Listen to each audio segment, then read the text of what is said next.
rare and balanced view on politics in today's world. Based on facts, born of rationality, common sense, and logic, providing context on today's events, this is American Perspective with Rick Thomas. Hello, everyone, and welcome to American Perspective with me, Rick. It's Thanksgiving week. Yay! For some of us, it's 3 days and then we get off 2. For others, it was 3 days and then Friday after Thanksgiving you would work as well, or you could do like I did and just take the whole week off. Anyway, all right. So hopefully you guys, for those of you who have the frozen turkeys, you've taken them out, or you're thinking about it, because otherwise you may not have it completely thawed by the time you got to cook it Thursday morning, depending upon what time you're eating. So just keep in mind, so Thursday there will be no show. Friday, I'm planning on one, but if something changes between now and then, I will definitely let you know. So, Saturday will be, normal, everyday kind of things. Oh yeah, make sure that you thaw it in the fridge. Keep it cool. If you're gonna put it in any kind of a water bath or whatever, that's fine too. But you got to keep it cool. You got to keep it below. You don't want to thaw it on the counter where it's all hot and everything, because then bacteria and stuff can grow in it. You don't want that. That's gonna. Ugh. Anyway, so how did everybody like Captain Unicorn with the Turkey Talk on Saturday? Yeah, I like bringing him on. He and I have been, we've been friends ever since high school. So that just kind of gives you an idea as to how far back that connection goes. There are certain things that he and I both know about each other that we'll never, ever say in public ever again. That's kind of how it works, at least for anyway. All right, let's go ahead and get things kicked off. For tonight, for tonight's pledge, we have Definitely Not Karen leading us. So please, if you are of mind, remove your hats if you're wearing one like me. Stand. Please stand, then remove your hat if you are wearing one like me, and put your hand over your heart, and let's go ahead and follow along with Definitely Not Karen in the Pledge of Allegiance. I pledge allegiance to the flag of the United States of America and to the republic for which it stands, one nation, under God, indivisible, with liberty and justice for all. Well, thank you for that rendition, Definitely Not Karen. If you would like to hear your rendition heard here on the program, all you need to do is record yourself performing the pledge in your style. And, of course, once you do that, take that audio file or even video file, either way. Take that audio file or video file and attach it to an email with a paperclip, at least according to 3 Chevy. And once you do that, put in the to box fans, FANS, at AmericanPerspective.online.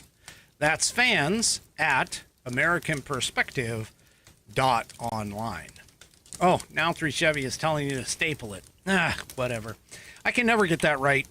Anyway, that is how you get that to me. Also, too, I need pets of the week for Wednesday and a question of the week for Saturday. So y'all need to get on the stick here. Give it some stick and send me in both a pet of the week and a question of the week for Wednesday and Saturday, if you can. That would be fantastic, because I know those are fan favorites around here. All right, let's get on to tonight's headliner promo, which will be True Grit Roots Network. TGRN.net is our home on the web, and that's where you can go to listen to some fantastic blues But coming up in January of 2025, we will be revamping the format of TGRN Blues to turn it into more of a blues rock scenario. So make sure you tune in to tgrn.net. You can listen straight through your browser, or what you can do also is at that location, you can download our app. If you don't want to use our app, which is perfectly acceptable, especially if you already have either the Live 365, the Odyssey, AUDACY, or the iHeart apps already on your phone, you can find us in their catalog of digital radio stations. TGRN stands for True Grit Roots Network, and don't forget, coming in January 2025, the format shifts a little bit from blues to blues rock with a massive award-winning headliner artist, a blues rock icon coming to headline and help us with that programming change. Go to tgrn.net. That's True Grit Roots Network and the TGRN Blues channel for now. And we are based out of Austin, Texas. All right.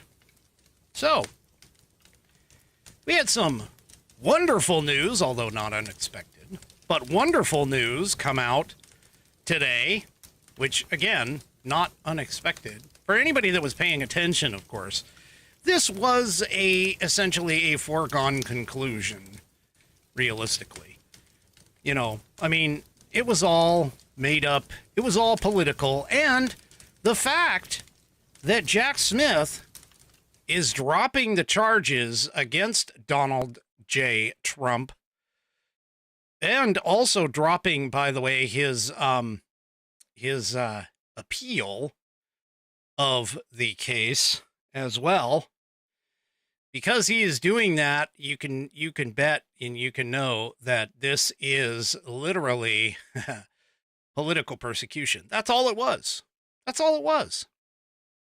Now, one thing that we do need to pay attention to, okay, is that a couple of things. First of all, that Jack Smith did not ask in his motion to dismiss. He did not ask to dismiss with prejudice, meaning that it can never be tried again.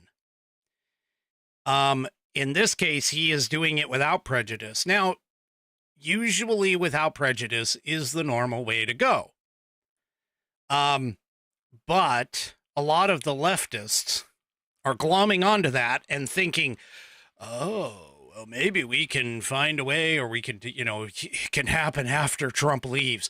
I don't understand what's wrong with these people. I really don't. They seem to want to make this into like an ongoing, I don't know, it's sort of like a reality TV show that just continually goes and goes and goes and goes, and people just don't want to see it end.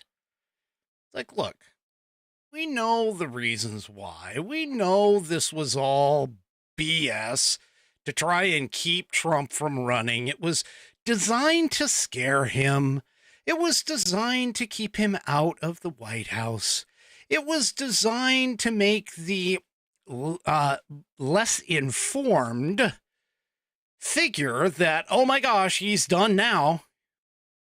Yeah, none of this has happened. None of this has come true. And in fact, some people have even started, at least those on the left, have even started to blame Merrick Garland for not pushing these cases faster and faster and faster.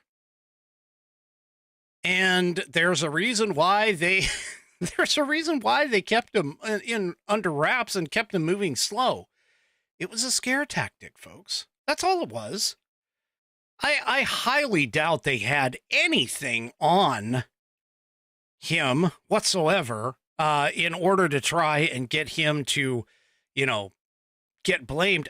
Again, the whole purpose, the entire purpose was just to make it so that Trump wouldn't run again. That's all it was for.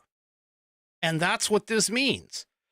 Now, he's, of course, mentioning in it, all right, he's mentioning it meaning Jack Smith, is mentioning the reason why is that it's based on the department's interpretation of the Constitution, which, is along the lines of the idea that you cannot prosecute a sitting president. Which again is, yeah, that's pretty much true. Can't prosecute him. But it shouldn't have been prosecuted anyway. Plus, also keep in mind that had Jack Smith continued down this path, he probably would have run into the possibility of being told that he was unconstitutionally appointed. Rightfully so, he should have been.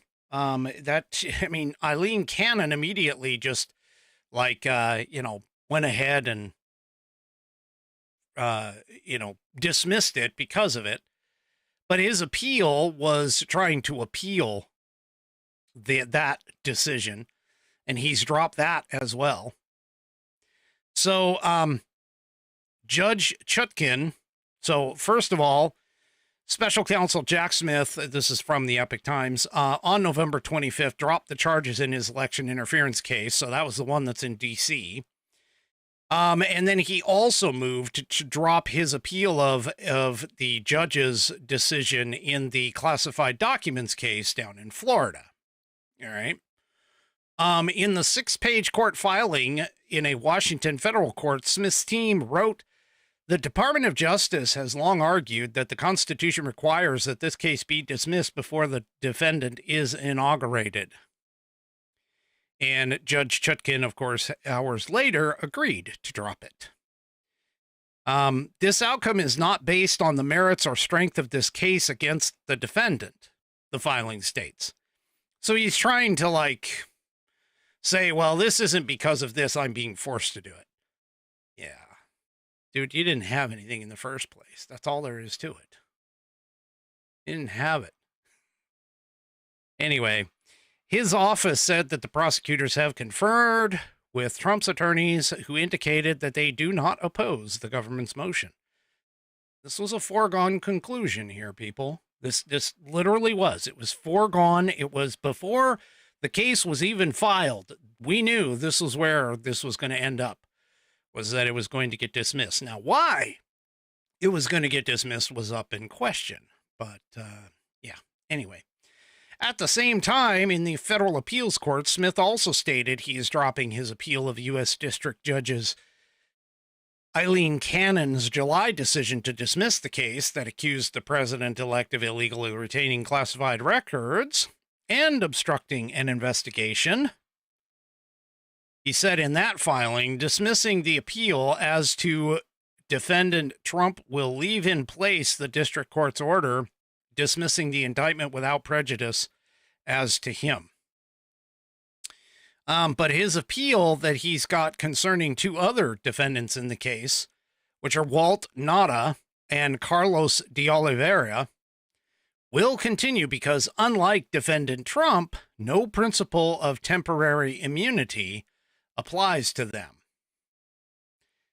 So we're still going to see whether or not Smith was unconstitutionally appointed in the court size, because I guarantee you this is going to go up to the appeals court. The appeals court is either going to agree with Eileen Cannon or they are going to disagree with her and it'll go up to the Supreme Court, and then the Supreme Court will have a shot at it. Personally, I kind of hope it goes up to the Supreme Court, because I would love to see the Supreme Court basically say, yeah, there is no such office as the special counsel. At least not anymore.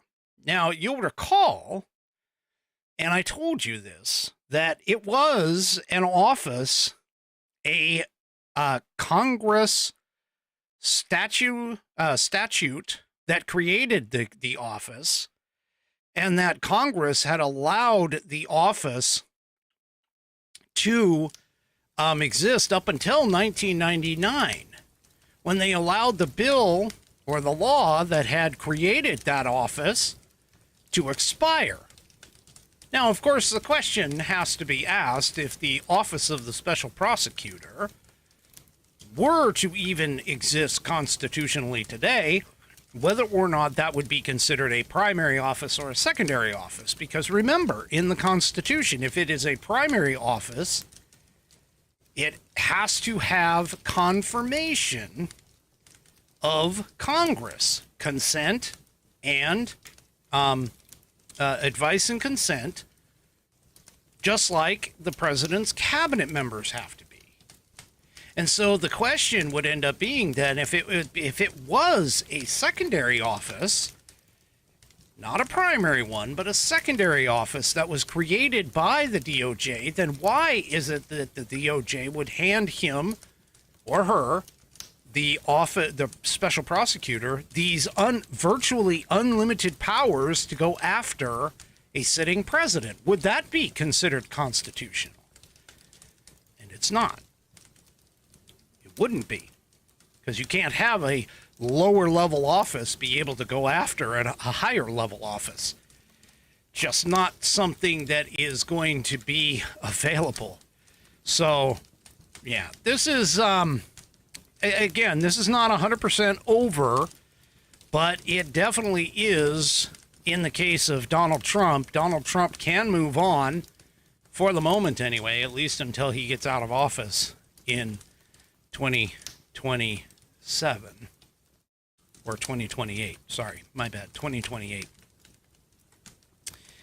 And it also means that the left, the Democrat left, are going to be gnashing their teeth for a while, just because of the fact that, this is again, they do not understand the situation here, but they keep glomming onto certain things. For an example, like I said, dismissed without prejudice. And keep in mind, too, though, that the government has moved for it now, and Judge Chutkan has agreed to it. So we'll just have to kind of see what happens here. She's agreed to drop the election case. Again, it's one of those things. And then the appeals court hasn't really ruled yet, but I would imagine that that's going to go the same way. So it's Jack Smith, or Jackass Smith, as we call him here on the show. He is going to resign from the Office of Special Counsel by December 2nd. He has until then to get his final reports in. And once he does so, I guarantee you there'll be some tidbits or whatever that the left will try to glom onto for it. And yeah, it's just, it is what it is. We all knew it was kind of going to come to this, so this is nothing surprising. On another note, really quickly before I move on to the next topic, in terms of legalese, Sonny Hostin has now issued a whopping four legal clarifications on The View in as many days. All because of Pete Hegseth and Matt Gaetz. Cutesy time's over, folks. They are going to be they're basically going to be held to the proper standard for all of this. So yeah, definitely going to be a interesting scenario here for the next several years, as far as that goes. All right. Let's see. Oh, where am I going in terms of a segue, I wonder? Well, let me see.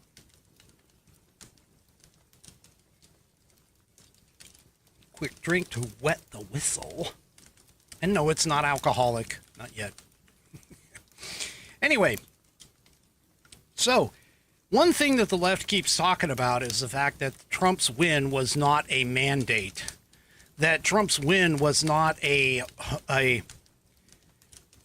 shall we say, overwhelming command of the American public of what Trump needs to do in office.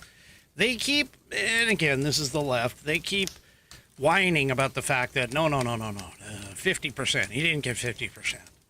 Even though, I mean, he took the Senate, kept the House, took the White House, and did win both the electoral votes as well as the popular vote, even though they keep counting to try and like find more votes somewhere. At least they are in California, which doesn't seem to make sense because India did, or reportedly counted 600 and some odd million votes in one day, while California has taken a week or more than a week. It's almost on to a month now. It's getting pretty close in terms of counting all of their votes. So I'd love to, I'd love to understand how they count down there. Of course, if a liberal doesn't have enough fingers and toes, they got to do something. So, in order to count that, math is hard for them. Let's just put it that way. But that being said, Harry Enton of CNN, and this in the Daily Caller, Harry Enton has said that the American people are giving 2 thumbs up to Trump's transition moves. 2 thumbs up. Oh, so they are loving, meaning Americans, are loving what Trump is doing in terms of his transition setups. So CNN senior data reporter Harry Enton broke down Americans' historically high optimism and approval for President-elect Donald Trump throughout his transition period during today's segment. A CBS News YouGov poll found on Sunday that Americans have high hopes about Trump's upcoming second term, with 59% of voters approving of how the president-elect is handling his transition of power, and 50% are also believing that America's best days are ahead.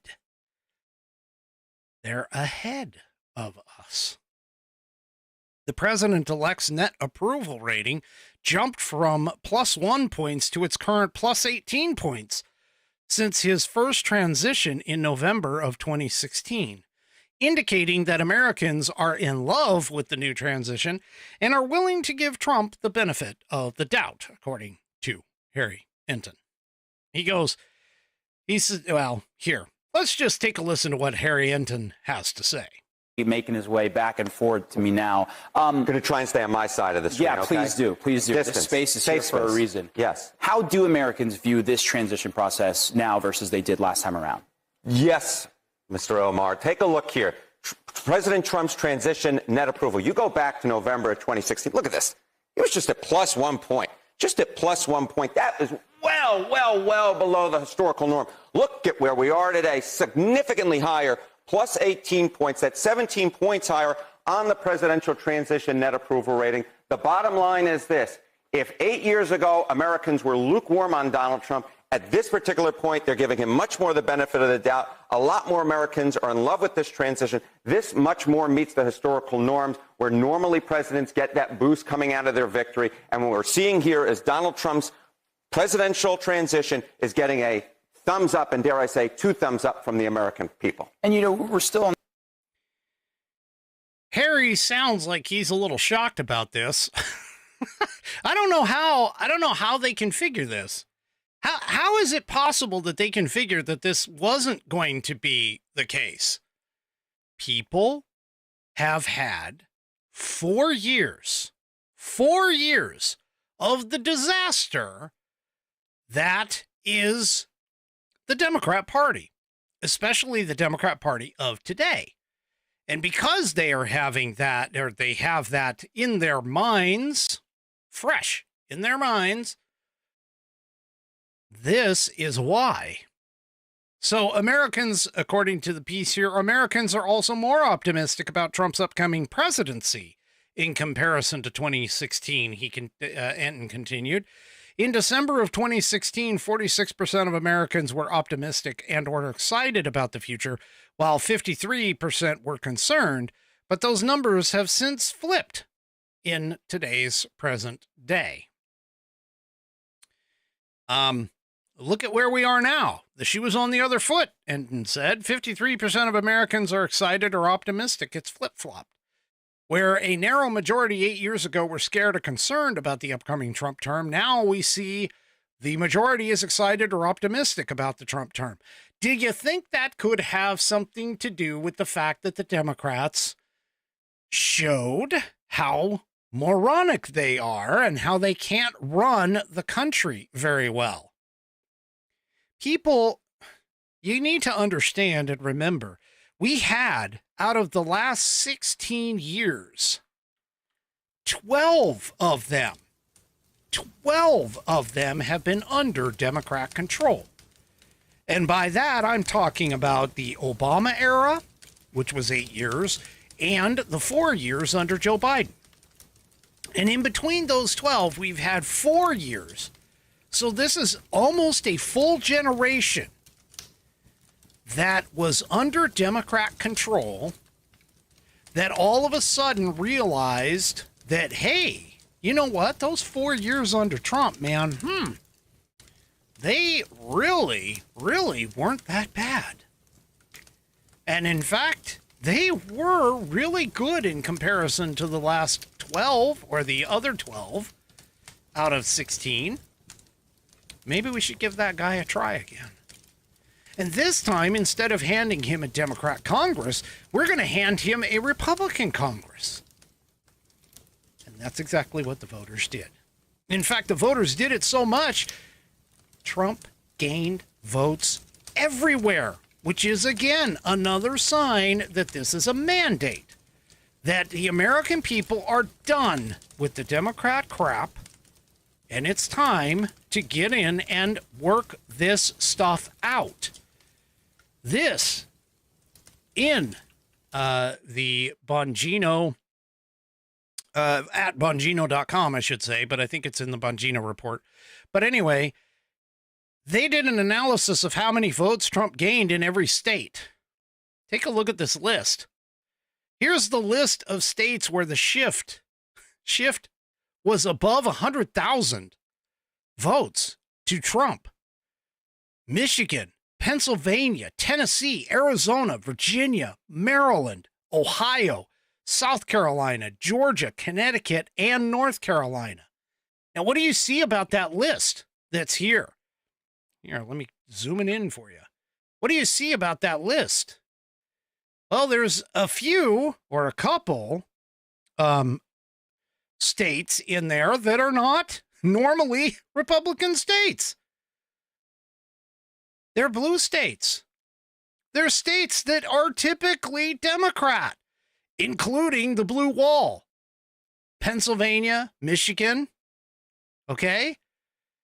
Those, and I mean, take a look at Virginia. Virginia is bluer than blue. So is Connecticut. Bluer than blue. And yet Trump gained over 100,000 votes in all of those blue states. Now, you sit here and tell me that that isn't a mandate by even moderate Democrats to say, hey, we're done with this crap. We want to move on. We want to get something new here. Well, the shift continues, by the way, but this is a list of under 100,000. And we have a very, very long list in this case. We have Alabama, Minnesota, Colorado, Kentucky, Iowa, Missouri, Nevada, Indiana, Washington, okay? My state. We gained 76,000, a little over 76,000 in, a little over 69,000 in Washington. Oregon, another blue state, gained 64,000 plus. Okay, Mississippi, Idaho, Wisconsin, Hawaii. Hawaii, oh my gosh, they hit over the 50,000 mark. New Mexico picked up 44,000. Folks, this is what we're talking about. When we sit here as conservative podcasters, sit here and talk about this, this is what we're talking about. New Hampshire picked up over 36,000. Even in D.C., oh my gosh, the blue hellhole that is the District of Columbia picked up over 30,000 votes for Trump.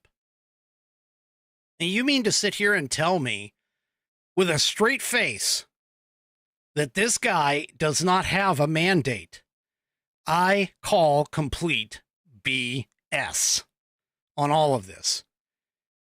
Hell, even Vermont picked up 13,000 plus votes for him. New England picked up over 13,000. Folks, the American people woke up and they realized the Democrats don't know what the hell they're doing. And they spoke in one voice, fix this crap. And that's exactly what the voters gave him. So don't sit here and tell me it wasn't a mandate. Don't sit here and tell me it wasn't mandated by all walks of life. Don't sit here and tell me that even the Democrats, the Democrats were staunchly on the line of, oh no, we're going to vote Democrat, vote blue no matter who. Not all of your Democrat compatriots, cohorts, they woke up and they realized that this ain't working and we need to get it fixed. Speaking of getting something fixed, I really hope this next series of articles that some of this comes true. First one, obviously, is the fact that MSNBC, along with some other sister networks, are potentially being sold off by Comcast. By sold off, they're actually being broken off and turned into their own separate entity, mainly just because they're losing viewership. And I got to tell you, the choice that they picked for that conglomeration, yeah. Well, here, let me show you. Here in the Populist, panic at MSNBC as parent company makes a major announcement involving the network. So MSNBC staff and executives are grappling with the significant uncertainty following Comcast's announcement last Wednesday of a major spinoff of its cable properties into a new company. This is so apropos. They're calling the new company SpinCo. You think maybe they're trying to say that, hey, MSNBC is, no longer actual news? So the restructuring itself has sparked concerns over potential layoffs, changes in branding, which they're going to have to, and the network's separation from NBC News. So MSNBC is no longer connected as a part of NBC News. So guess what? The entire thing needs to get rebranded. It's no longer going to be, or more than likely, no longer going to be NBC and use the NBC logo. So the announcement itself, according to the piece, led to a tense meeting at MSNBC's 30 Rock headquarters in Midtown Manhattan, where NBC Universal Chairman Mark Lazarus, who will lead SpinCo, addressed staff's concerns. Now, apparently, Rachel Maddow was in attendance, as well as Chris Jansing and Katie Tour. They were all at that meeting. Okay? Now, one source, MSNBC source, told the Post that everyone is in a panic because everything is up in the air. Employees pressed Lazarus with questions about whether the network's name, logos, headquarters would need to change under the new structure. Lazarus admitted that many details remain undecided, saying, "I don't think anyone knows anything," according to those in attendance. Rachel Maddow, also known as Rachel Mad Cow or Russia Rachel, pick your poison, expressed cautious optimism during the meeting, saying, "It's great to have you here on day one." Katie Tour apparently echoed her sentiments, adding, "I like the sound of a well-funded startup." So Lazarus apparently likened SpinCo to such a venture, calling it a well-funded startup with significant resources to manage the transition. So here's the networks, or the network holdings, that are going to be a part of SpinCo. Of course, we know about MSNBC, NBC Sports, Telemundo, Bravo, streaming platform Peacock, which will remain under the NBC Universal umbrella. So that spinoff separates MSNBC from those ones, from NBC News, NBC Sports, Telemundo, Bravo, and Peacock. Those guys remain with NBC Universal. I got to make sure. However, MSNBC will now join CNBC, Oxygen, E, Sci-Fi, and the Golf Channel as a part of SpinCo, which is a company with an estimated $7 billion in annual revenue. The move raises questions about MSNBC's ability to maintain its journalistic standards without the support of NBC News. Hello, the new spinoff is called SpinCo. Seriously? I mean, come on. That should be a premonition for everybody. I mean, SpinCo. Yeah, so employees asked whether a new unit for verifying news would need to be built from scratch. Come on, they're not going to do news. Give me a break. They haven't been doing news now anyway. And that, of course, is because of the reasons why they're going to be spinning it off. That's the point. SpinCo. Well, part of all of this upset, of course, is making things a little nerve-wracking when the richest man in the world, who, by the way, has actually gotten richer, not necessarily because of X, but he is now higher. He's gained money since buying X. And here in Woke Spy, and this, honestly, this is being egged on by Elon anyway. Elon, spends some time talking or posting, I should say, on X. And so this is sort of being egged on by him. But apparently, Donald Trump Jr. posted the idea. So Wall Street Mav originally posted that Comcast is putting MSNBC up for sale. CNN just announced massive layoffs are coming. And then it said maybe the new owners will figure out that lying nonstop to your audience is a lousy business model. Donald Trump Jr. posted, "Hey, Elon, I have the funniest idea ever." And Elon responded by saying, "How much does it cost?" Now, I don't know if anybody recalls, but when X and Twitter was up on the chopping block, Elon Musk sort of made references like this. So this is almost becoming a pattern here. So then there were a couple other people that posted regarding it. So Autism Capital posted Donald Trump Jr.'s comment or post and said, "New babe, wake up, it's happening again," and a laughing emoji. And Elon Musk goes, the most entertaining outcome, especially if ironic, is most likely. Is Elon perhaps teasing that he might own SpinCo? That he may buy SpinCo?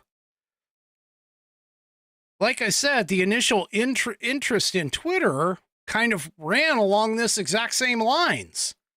And people are noticing this. Because if you'll notice right here, let me go ahead and zoom in.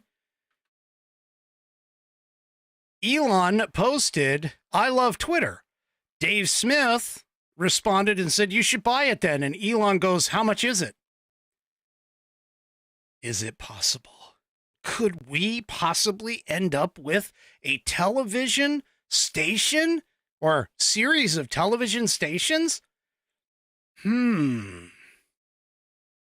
SpinCo.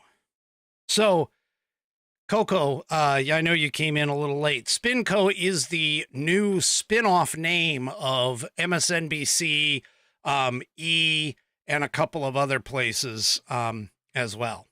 So, a couple of other outlets that were originally owned by NBC, and they're kicking it out. So here, here's one. Remember when Elon Musk brought the kitchen sink in? Well, Marjorie Taylor Greene's parody account, it isn't actually Marjorie Taylor Greene, but Marjorie Taylor Greene's parody account popped in. Please bring the sink right into Rachel Maddow's studio. Should be into her office, if she even has an office. Plop it right on her desk there, Elon. Let's go ahead. So, some other folks noted that, again, history is going to repeat itself. Telling you people, Elon is like the next level of individuals. Now, others posted about possible personnel changes, like this gentleman or person, fight. He put, and let Tucker Carlson run it. So Elon buys MSNBC and whatever else is a part of SpinCo, and then puts Tucker Carlson in charge. Oh, yeah. Oh, my gosh. And we got another one here. So Colin Rugg, as a part of X, says, imagine being in control of Rachel Maddow's job. Yeah. So, there you go. Is it possible? Is it possible? I don't know. I mean, this is sort of like following right along with history. If history shows us anything, that Elon probably would do it. I mean, he certainly can. He's freaking rich enough. Well, as far as Rachel Maddow's job is concerned, there's one person who has already decided that he wants it. That he wants Rachel Maddow's job. And it's not a person that you would necessarily expect. I didn't. Here in the populace, Joe Rogan has said that he wants Rachel Maddow's job if Elon Musk buys MSNBC. So apparently, yeah, they,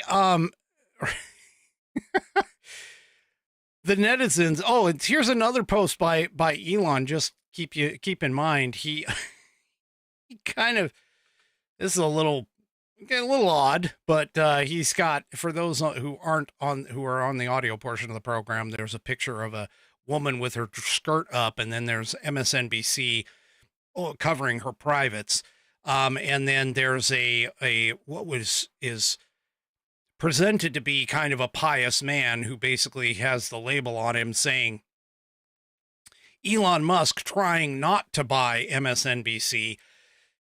Elon took that meme and posted it and said, and lead us not into temptation. Now, some people would think that Elon was making fun of, say, Christians.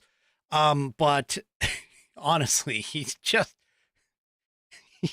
he and Trump both, they have a habit of being able to troll. And apparently, according to Nana over on Rumble, said Mad Cow lost her mind over the meme. So Rachel Maddow lost her mind over that meme that Elon Musk was talking about.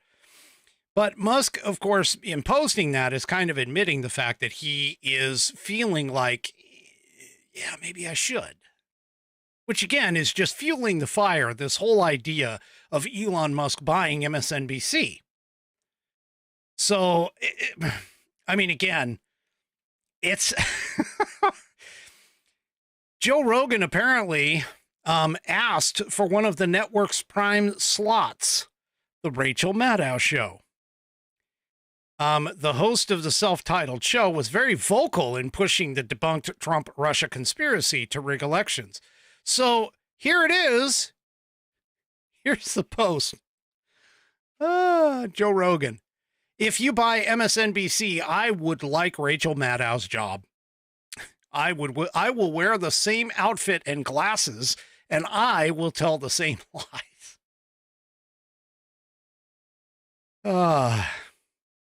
Yeah. So if you're considering the fact that Elon Musk is basically saying that the most entertaining outcome is the most likely, seriously, come on. He's seriously, he is next level trolling, or he actually is already in talks about getting it. Now, could you just imagine? Let's just imagine, because how long have we lived under the thumb of mainstream media propaganda? And just think about what he did with X by opening up free speech and allowing conservatives to actually have a voice. Okay? It's just amazing. I mean, some people, I won't say who, but some people have even credited Elon with a potential being one of the major factors and drivers in being able to have such a momentous victory for the right in all of this. That Elon buying X was a moment in time, a monumental shift in the pendulum swing to cause the right to have the power, the ability to push and fact check all of the leftist propaganda that's been running around and to get the truth out. Because let's face it, the majority of people today actually get their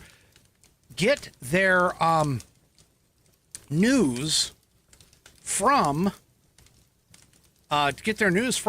places like X, from social media. And so if you were to pick up one of the mainstream media's outlets, now granted, this isn't, like one of the big three, CBS, ABC, NBC, even CNN. It's not even one of those.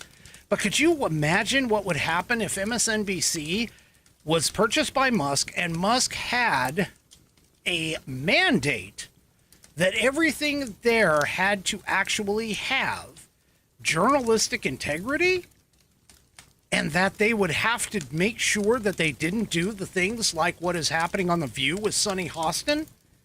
Shitpost a bunch of crap or talk about a bunch of crap and lies and have to retract it later, like Sonny Hostin has 4 times in a row. I mean, this, honestly, this is perfect. This is perfect. So Benny Johnson's executive producer posted a video of Maddow emotionally breaking down at the prospect of losing a job, captioned, Elon Musk posts dangerous theme. And here, let me get back over there. Whoops, wrong button. Get back over there here. And here is the video. Oh, hold on.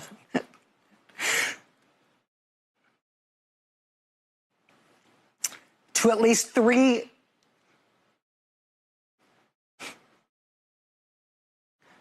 Can we put up the graphic of this?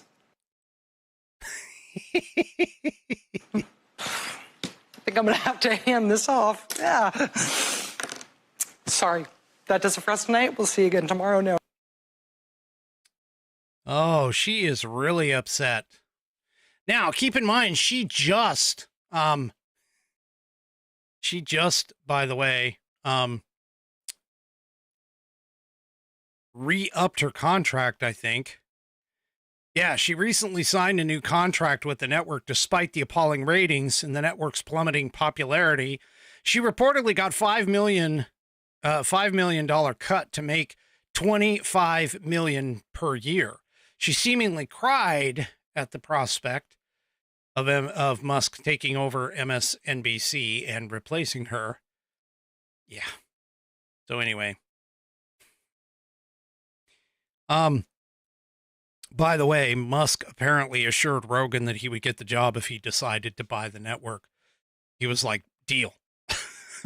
He responded. Anyway. Oh my gosh. And of course, the right goes out and trolls. There were so many people that came out and talked about, can you imagine the freak out level on the left right now? They know Elon could do this on a whim. Somebody goes off too and says, I'd like to, this is Carol Ruth, I'd like to throw my hat in the ring for a panelist spot on The Normal View. Wait a minute. Is The View owned by MSNBC? Can somebody look that up for me? What are my P1s, man, to figure that out? Who owns The View? Because, by the way, I've also heard, not saying that it's true, but I've also heard that The View is potentially up on the chopping block as well. So anyway, yeah. Another thing that's running around, just side note, sorry. Excuse me, side note. Another thing that's running around is there's a meme that shows the progression of Rachel Maddow and the changes of her. Oh, thank you, Coco. Coco says The View is owned by ABC. So that would be a new, Bam came in after. Got to give credit where credit's due. Came in after with that ABC. So, but there's a meme running around that shows the varying changes of Maddow. And at the very end, it shows Mark Cuban. Oh my gosh. Anyway, so, yeah, we're just gonna see what happens here. But, it's possible. It's entirely possible. All right, let's shift really quickly to the continuing, the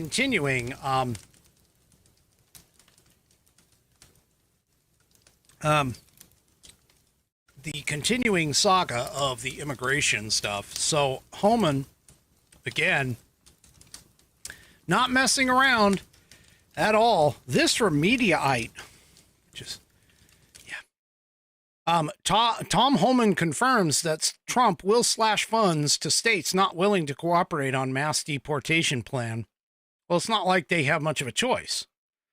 Okay, constitutionally, immigration is solely in the purview of the federal government. States can't do this. Okay, they just can't. So, anyway, they can't stop it. So Homan was on Life, Liberty, and Levin to speak with Mark Levin about the plan. During the interview, Levin suggested that the Trump administration had a powerful weapon in the form of federal funding that it could utilize against Democrat states who seek to block the policy rolling out. The host said, this is Mark, much like the Confederacy, they want to go on their own. They want to do their own thing. To me, you've got a powerful weapon among others, okay? No federal funds. Boom. Last thoughts? In reply, Homan confirmed that this kind of retribution was on the table, and that is going to happen. I guarantee President Trump will do that. So, yeah. Continuing, he slammed the critics of the policy. This is Homan, detailing the death threats that he's received since accepting the border czar role. Second of all, this is Homan again. Second of all, this administration has turned this world upside down. Now I am being attacked, right? I've got death threats. My family's not even living in my home right now. So all of a sudden, the guys who won't enforce the law, the bad guys who break the law are the victims. Pivoting to the governors pushing back, he cited the case of Laken Riley, who was killed by a 26-year-old Tren de Aragua gang member from Venezuela who had entered the United States illegally,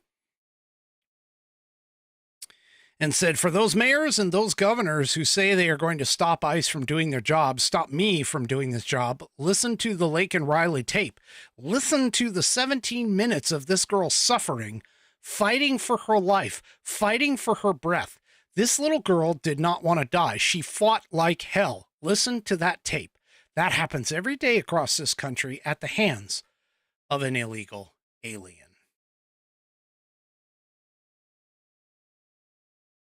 He continues, says, finally, I'll say this. President Trump has made it clear. We're going to prioritize public safety threats and national security threats right out of the gate because they pose the most danger to this country.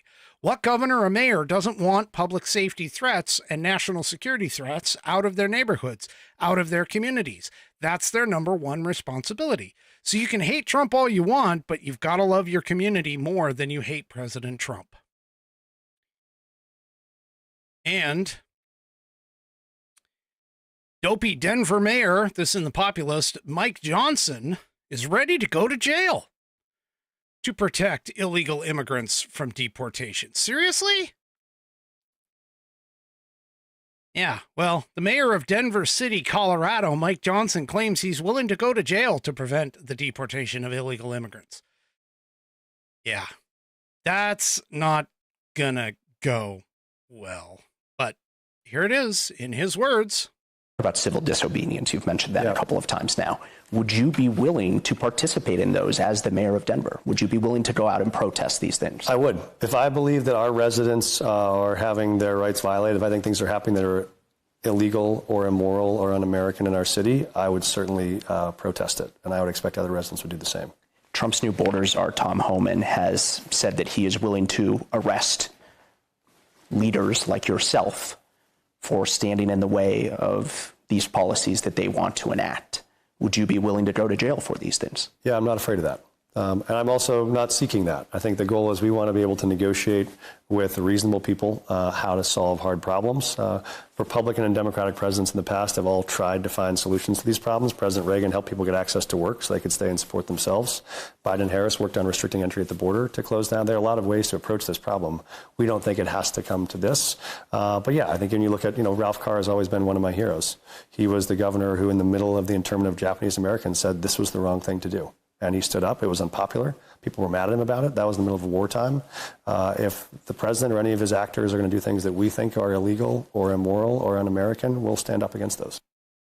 So this guy is a complete moron. And let me explain why. He is likening or comparing what the Americans did to actual Japanese Americans in World War II, which was wrong because those were American citizens that they were putting in those internment camps, to illegal aliens who have come across our border and by law are supposed to be deported. This guy's a complete moron. I would love to see him get kicked out of office next time he comes up. So, yeah. Anyway, this whole thing is going to be massive, and it's not going to go away, folks. It's going to continue. So, yeah. Oh, and S3 Chevy points out that was actually by a Democrat president who did that. That's correct. It was. But still, yeah, this guy's a moron, and he has nothing to stand on legally to block the people taking that step. Telling you, these people are going to get a fast and hard lesson in federalism and the way that our system of government is actually supposed to work here in America. All right, folks, that is it for me for this evening. And do me a favor, if you haven't already, head on over to rumble.com, get yourself an account. It is free. And once you are there and signed in, search up the American Perspective channel. Make sure you hit that green follow button to ensure that you get notified every time I go live. Also, too, don't forget on your way out to hit those thumbs up buttons across all of my channels, whether it's X, Facebook, YouTube, or Rumble, because of the fact that all of that helps to elevate these videos and get me more exposure, which is what I'm looking for. And no, that's not me exposing myself. It's the videos getting more exposure. Sometimes I have to do that. My rumblers get a little raunchy occasionally. Anyway, we will see you tomorrow night, 5 p.m. Pacific, 8 p.m. Eastern Time, right here on American Perspective. Have a great rest of your evening. Don't forget to take out those turkeys and start thawing them in the fridge or somewhere else that's cold. We'll see you tomorrow night. Have a great evening and good night, everybody. The previous broadcast was produced and is owned by Active Eye Media LLC. All rights reserved.